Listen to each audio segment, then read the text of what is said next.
आ आ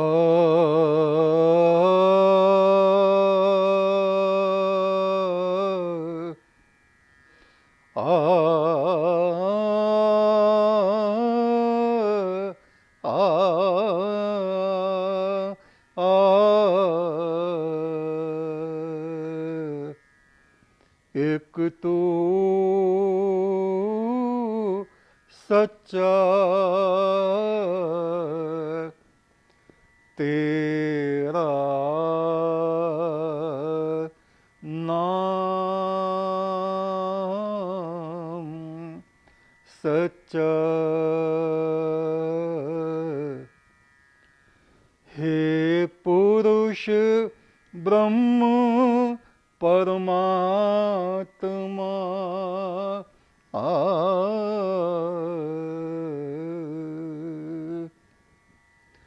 ओम अथोमिन्द्रम उपासितम्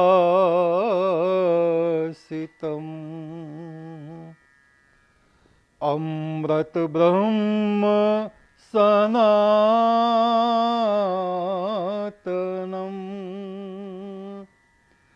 त्वाम कामये अहम्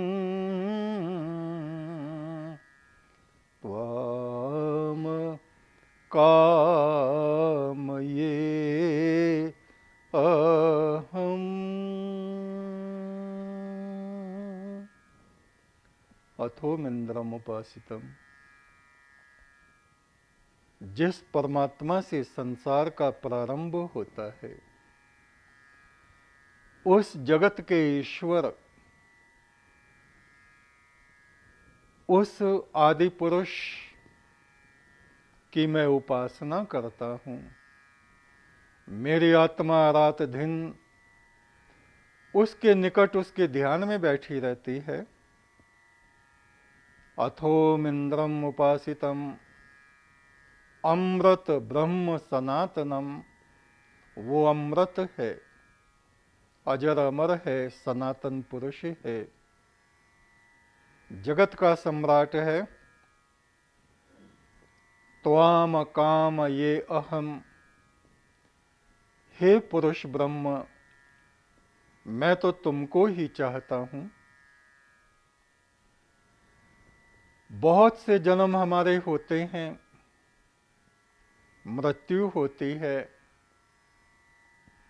कभी भारत में जन्म होता है, कभी ईरान में, कभी यूनान में, कभी दूसरे सितारों पर। परम ब्रह्म परमात्मा हमारी आत्माओं को भेजता है और हम सब जगह उस प्रभु की स्तुति करते हुए विचरण करते रहते हैं। ऐसे ही मुझे अपने एक पिछले जन्म की स्मृति आई, याद आई। यूनान में बहुत से देवता हुआ करते थे। आजकल उस देश को ग्रीस बोलते हैं। उन्हीं में एक देवता होता था नारसीसस। वो बहुत सुंदर, बड़ा खूबसूरत देवता था। पहाड़ों में झरनों के निकट उछलता कूदता फिरता, प्रसन्न रहता। जहां जहां से वो गुजरता, वहां वहां बसंत ऋतु के फूल खिल जाते। एक बार उसको प्यास लगी और एक झील का पानी, बड़ा स्वच्छ साफ, जो ठहरा हुआ था, जिसमें हलचल नहीं थी, उसके किनारे वो देवता नारसीसस गया पानी पीने के लिए। और जैसे ही उस जल के ऊपर झुका, पहली बार उसने अपने चेहरे को पानी में देखा। इतना सुंदर, इतना खूबसूरत कि वो अपने आप को देख के अपनी ही सूरत पे आसक्त हो गया। देखता रहा, देखता रहा, देखता रहा, और उसी स्थिति में झुका झुका, पानी के ऊपर झुका हुआ, वो एक सुंदर पुष्प में परिवर्तित हो गया, जिसको यूनान की भाषा में नार्सिसस बोलते थे, और यहाँ भारतवर्ष में उसको नरगिस का फूल भी बोलते हैं, और श्वेत कमल, गुलाबी कमल भी उसको हमारे देश में कहा जाता है।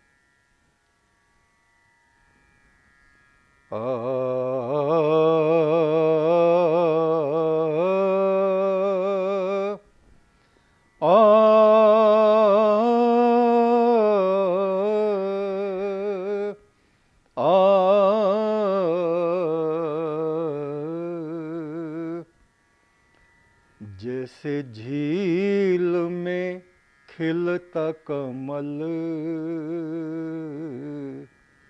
सूरज को देखता,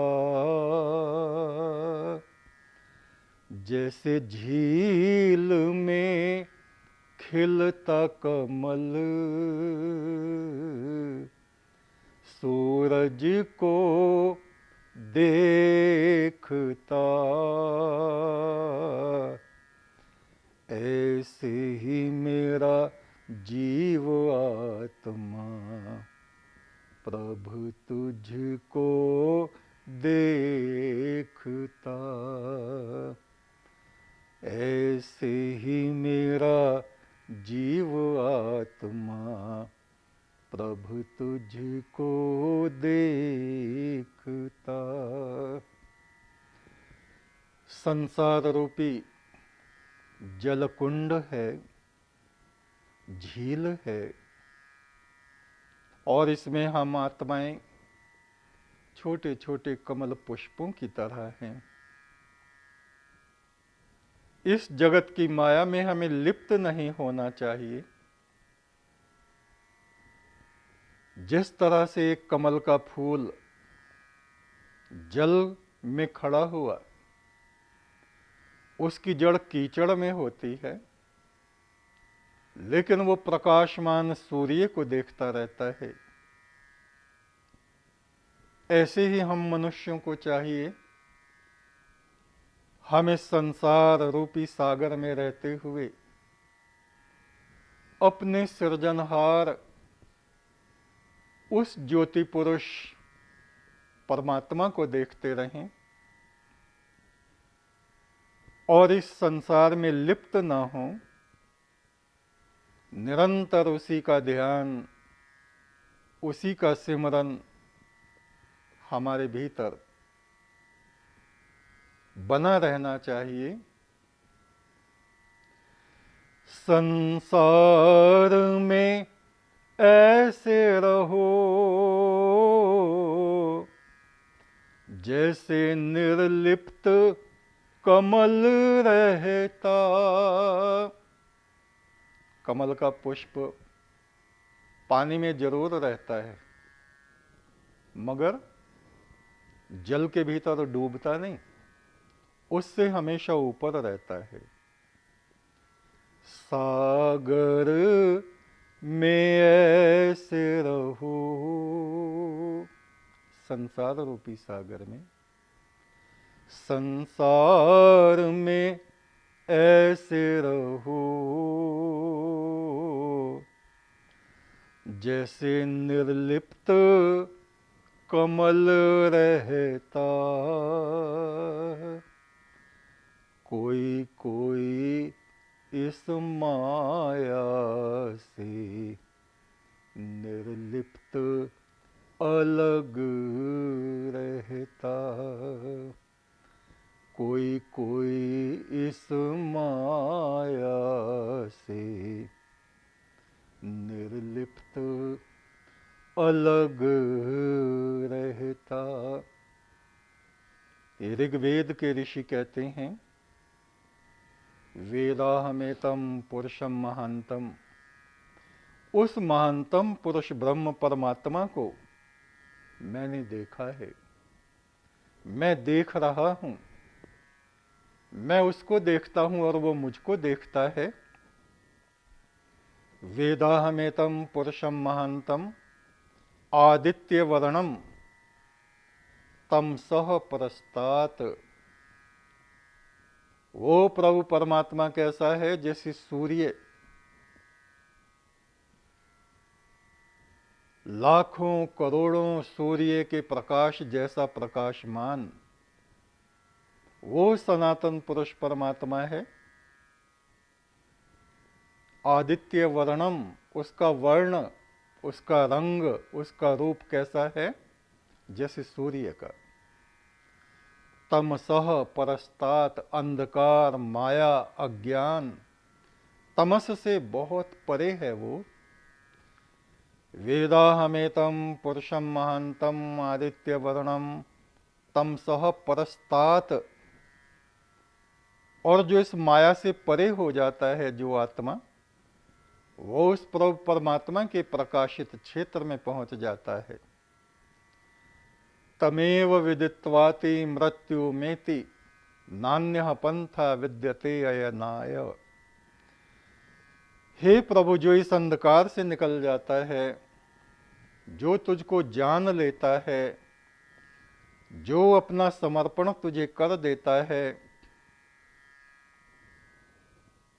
वो मृत्यु का अतिक्रमण कर जाता है। मृत्यु के अंधकार और रहस्य को पार करके वो तेरे अनंत आलोक में जाकर के तुझसे मिलता है। ये ही तुझसे मिलने का एकमात्र रास्ता है, उपाय है। इसके अतिरिक्त दूसरा कोई मार्ग नहीं।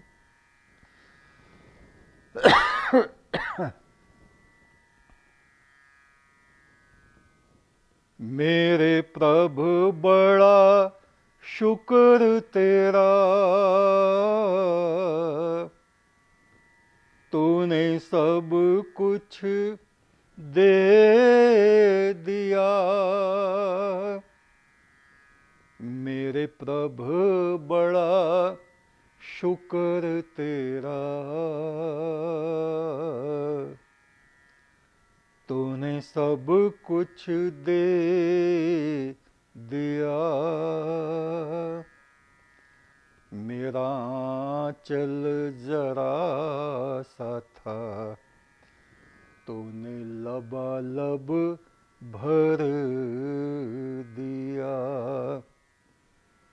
मेरा आंचल जरा सा था, तूने लबालब भर दिया। एक बहुत गरीब आदमी, जिसको 2 वक्त खाने की रोटी भी नसीब नहीं होती थी, एक दिन एक फरिश्ता उड़ता हुआ उसके घर पे उतरा और कहा, कैसे हो? उदास क्यों बैठे हो? उस सच्चे सृजनहार का धन्यवाद क्यों नहीं करते? उस मनुष्य ने कहा, क्या धन्यवाद करूं? उसने मुझे दिया ही क्या है? फरिश्ते ने कहा, अरे बोलने के लिए जुबान दी है जो पशुओं के भीतर नहीं, देखने के लिए आंखें दी हैं जो वृक्षों को नहीं, सुनने के लिए कान दिए हैं जो पत्थरों में नहीं, खाना पीना जल मित्र सब कुछ तो उस प्रभु ने दिया है। कोई धनवान संपदावान होना ही जीवन का उद्देश्य थोड़ा ही होता है। तुम्हें निर्मल बुद्धि उस प्रभु ने दी है और फिर भी तुम उसका धन्यवाद नहीं करते। उसका धन्यवाद करो। और वो तुम्हारी सब मनोकामनाएं पूर्ण करेगा। उस व्यक्ति ने कुछ आक्रोश में, उद्विग्नता में फरिश्ते को जवाब दिया, जाओ कह देना अपने परमात्मा से, जब उसने मुझे कुछ दिया ही नहीं तो मैं धन्यवाद काहे का करूं। फरिश्ते ने कहा, मेरे भाई इसीलिए तो तुम इतने दरिद्र हो, तुम्हारा हृदय बहुत छोटा है, अपने सृजनहार की तरफ तुम नहीं देखते। जिसकी स्तुति फरिश्ते करते रहते हैं, देवता करते रहते हैं, उस प्रभु ने सब कुछ तो तुमको दे दिया, हमको दे दिया। फिर वहां से उड़ता हुआ वो फरिश्ता एक ऐसी जगह पहुंचा जहां एक बहुत अमीर व्यक्ति रहता था, बड़ा आलीशान उसका महल था, और वो हाथ में तस्बीह लिए, जपमाला लिए हर वक्त उस परमात्मा का धन्यवाद करता रहता था। मेरे मालिक तेरा शुक्र है, तेरा धन्यवाद है। फरिश्ता वहां गया, देखा चारों तरफ फूल ही फूल खिले हैं। उस व्यक्ति से पूछा, कहो कैसे हो? बोला, मेरे पालनहार का धन्यवाद है, उस प्रभु ने मुझको बहुत कुछ दिया, बहुत कुछ दिया, बहुत कुछ दिया। इतना है कि मुझसे संभाले नहीं संभलता, बस कह देना कि बहुत है, बहुत है, बहुत है, और मेरा मस्तक हमेशा उसके आगे झुका है। उस प्रभु को कहना, बस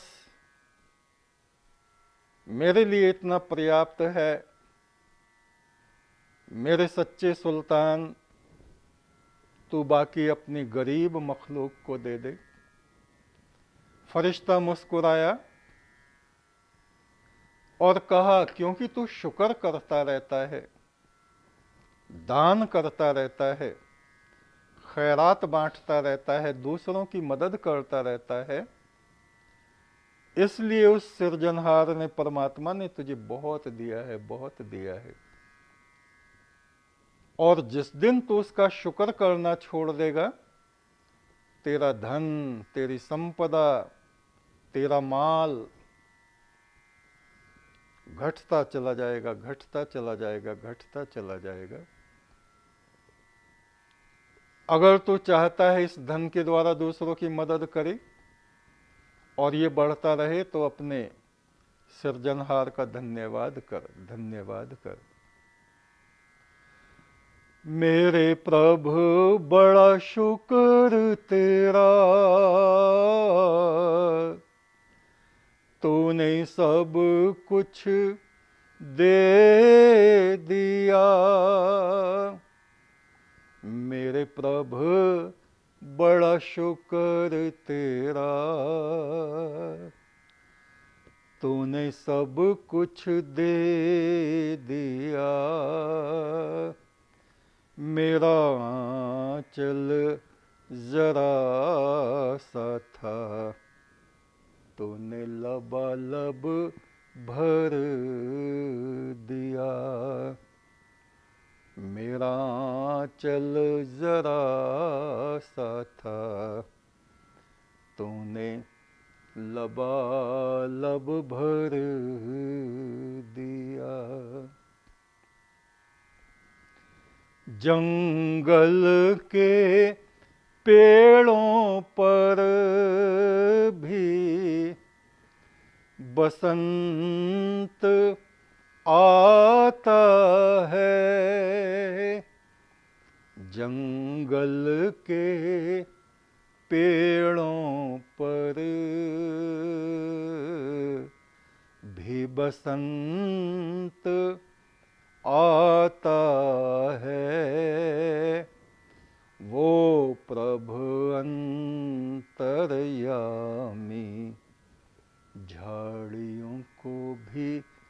महकाता है।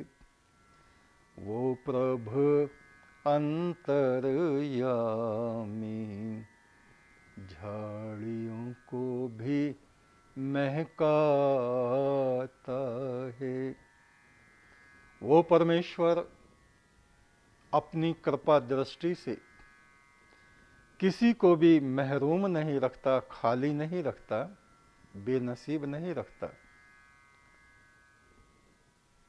तुमने देखा होगा जंगल में जो बेडौल पेड़ खड़े रहते हैं, रास्तों की धूल जिन पे जमी रहती है, वक्त आने पर वो प्रभु आसमान से पानी बरसाता है, उन वृक्षों को, छोटे बड़े पेड़ों को स्नान कराता है।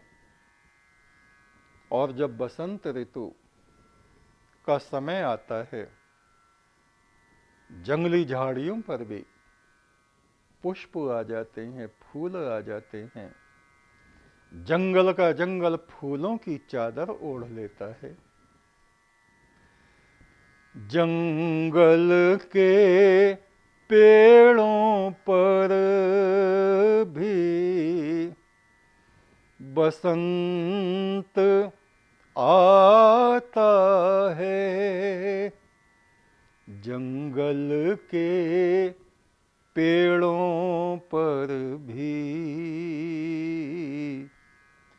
बसंत आता है। यूनान में वो देवता था नार्सिसस। बहुत प्राचीन काल में हमारा जन्म यूनान के देवताओं के बीच हुआ था और एक हमारा जन्म नार्सिसस के रूप में था। वो देवता उछलता कूदता, जिधर से निकलता उधर फूल खिलते चले जाते। बसंत उस दिशा में छा जाता।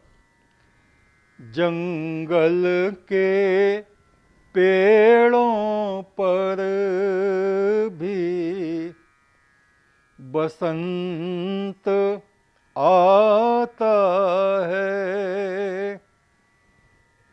जंगल के पेड़ों पर भी बसंत आता है। वो प्रभु अंतर्यामी झाड़ियों को भी महकाता है। उस परमेश्वर ने जंगली झाड़ियों पर भी फूल लगाए। वो आदिदेव परमात्मा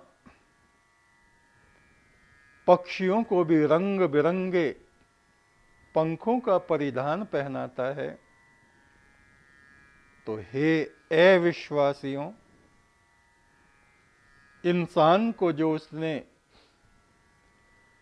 सारी मखलूक में प्रजाजनों में श्रेष्ठ बनाया,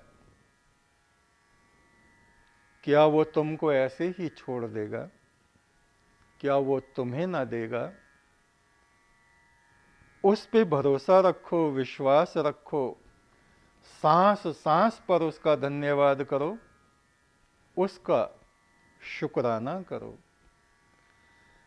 जंगल के पेड़ों पर भी बसंत आता है।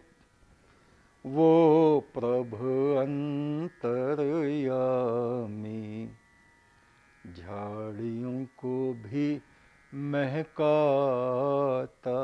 है। वो प्रभु अंतर्यामी झाड़ियों को भी महकाता है।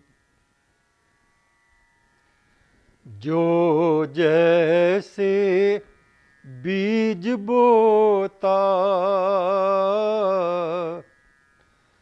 वैसे ही वृक्ष जमते। जैसे हमारे कर्म होते हैं, जैसे हमारे विचार होते हैं, जैसे हमारी जुबान होती है, जो जैसे बीज बोता वैसे ही वृक्ष जमते। जिस तरह के होते कर्म वैसे ही फूल फल लगते। जिस तरह के होते कर्म वैसे ही फूल फल लगते। जैसे हमारे कर्म होते हैं, अच्छे या बुरे, वैसे ही हमारे जीवन वृक्ष पर उत्तम या निकृष्ट फल फूल आते हैं। फूल संदे वाले बाबा सदा सत कर्म करो। फूल संदे वाले बाबा सदा सत कर्म करो। पुरुष ब्रह्म ने जो दिया हर सांस पे शुक्र करो।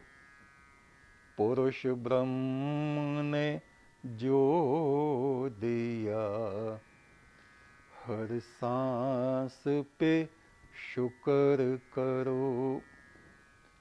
एक बहुत ही गरीब ऋषि था, पति पत्नी दोनों इतने दरिद्र, इतने गरीब, सुबह को भोजन मिल गया तो शाम का पता नहीं, शाम को भोजन मिल गया तो सुबह का पता नहीं। एक एक जोड़ी कपड़े दोनों पर थे, उसी कपड़े को धोते और उसी को पहन लेते। देव ऋषि नारद उधर से गुजरे एक बार, उन्होंने कहा आप लोग कैसे गुजर करते हो? कहा बस उस प्रभु का धन्यवाद है, हमें कुछ भी कमी नहीं। इंद्र के वैभव से ज्यादा हमारा वैभव है। बोले कैसे? आपके यहां तो खाने पीने के लिए बर्तन भी नहीं, हाथ पे रोटी रख के खाते हो। बोले यही तो आनंद है, ये सब इंद्र को कहां नसीब। हम तो उस प्रभु परमेश्वर के प्रेम में लौलीन रहते हैं। नारद ने कहा मैं जा रहा हूं नारायण के लोक में, कुछ कहना हो तो बताओ। बोले हाँ, एक बात कहना कि हमने कभी पेट भर के नहीं खाया, कि बस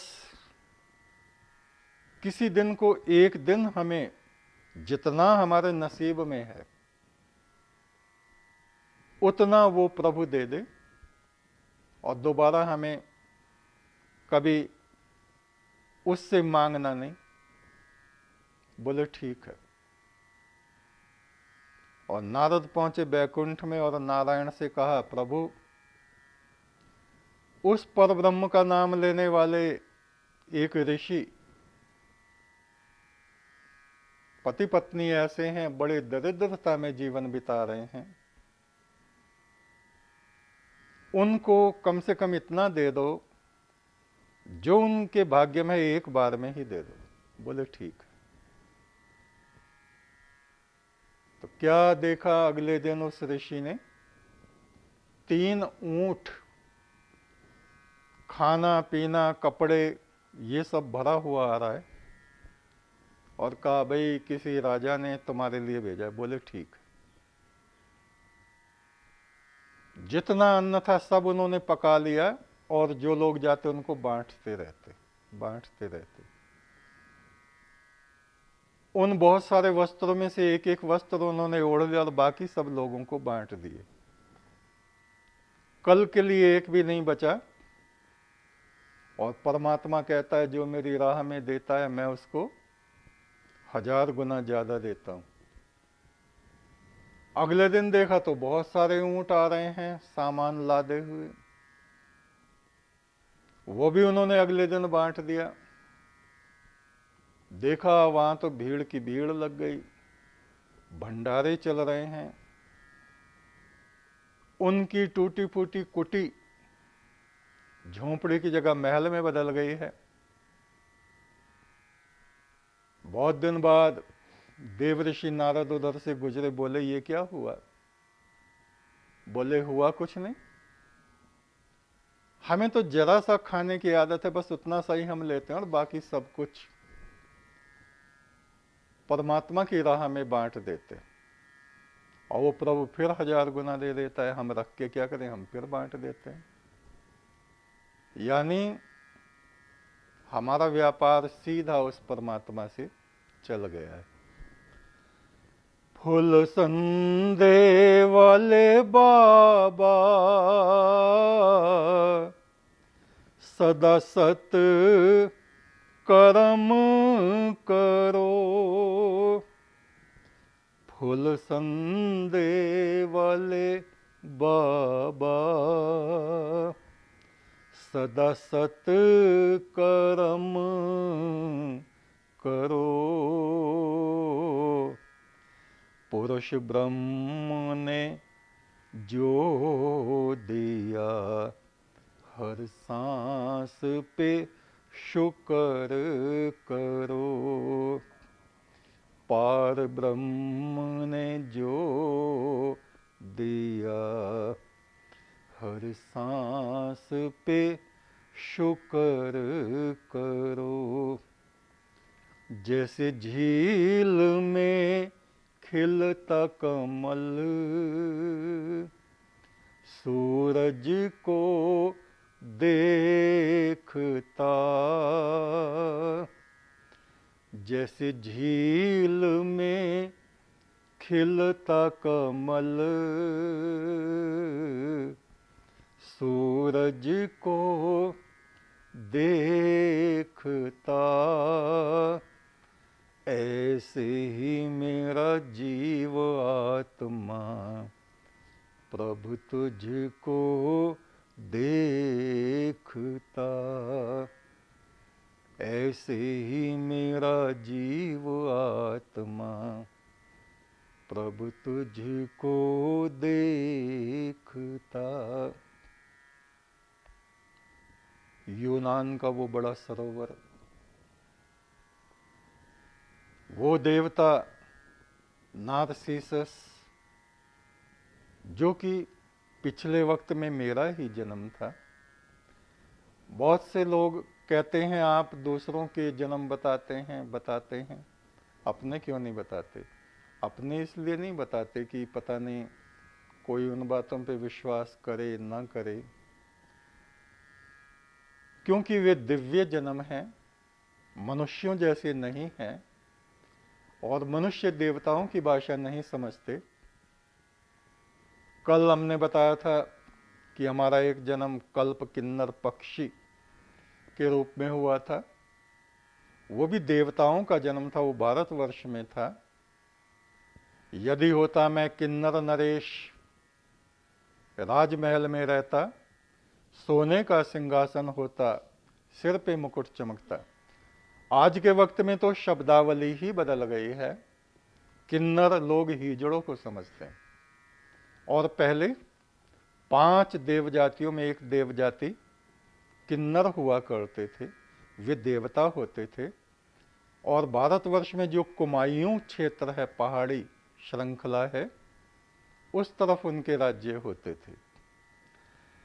ऐसे ही यूनान पुराने वक्त में मृत्युदेव भगवान यम के बड़े भाई शनि का साम्राज्य हुआ करता था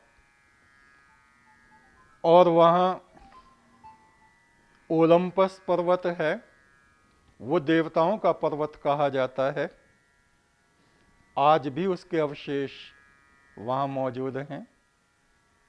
और जो यूनान के लोग हैं वे उन बातों को जानते हैं, भारत के कुछ लोग जानते होंगे।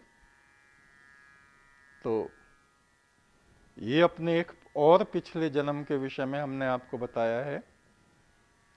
जब हम यूनान के देवताओं के बीच नार्सिसस नाम के देवता थे और वो बसंत ऋतु का देवता कहा जाता था। पानी पीने के लिए वो झील के तट पे झुका और अपना चेहरा देखा और स्वयं पर ही आसक्त हो गया। देखता रहा, देखता रहा, देखता रहा और देखते देखते स्वयं पानी के ऊपर ऐसे झुका हुआ एक पुष्प बन गया। वहाँ की भाषा में आज भी उस फूल को नार्सिसस फ्लावर बोलते हैं और कहीं कहीं उसको नरगिस भी बोलते हैं और हमारे यहाँ उसको श्वेत कुमुद बोलते हैं। और लाल जो कमल होता है उसका नाम भी यही है, जल पुष्प उसको कहा जाता है। जैसे झील में खिलता कमल सूरज को देखता, ऐसे ही मेरा जीव आत्मा प्रभु तुझको देखता। ऐसे ही मेरा जीव आत्मा प्रभु तुझको देखता। ऐसे ही मेरा जीव आत्मा प्रभु तुझको देखता। ओम अथोमिन्द्रम् उपासितम् अमृत ब्रह्म सनातनम् त्वाम कामये अहम्, त्वाम कामये अहम्। अथोमिन्द्रम् उपासितम्, सृष्टि से भी पहले हे प्रभु तू मौजूद था, तभी से मेरी आत्मा तेरी स्तुति तेरी उपासना करने में लगी हुई है। अमृत ब्रह्म सनातनम, तू अमृत रूप सनातन पुरुष परमात्मा है, पर ब्रह्म है। त्वाम काम ये अहम, मैं तो तुमको ही चाहता हूँ, तुमको ही चाहता हूँ। तुम्हारे अतिरिक्त, तुम्हारे सिवा और किसी को मैं नहीं चाहता, नहीं चाहता, नहीं चाहता। एक तू सच्चा, तेरा नाम सच्चा।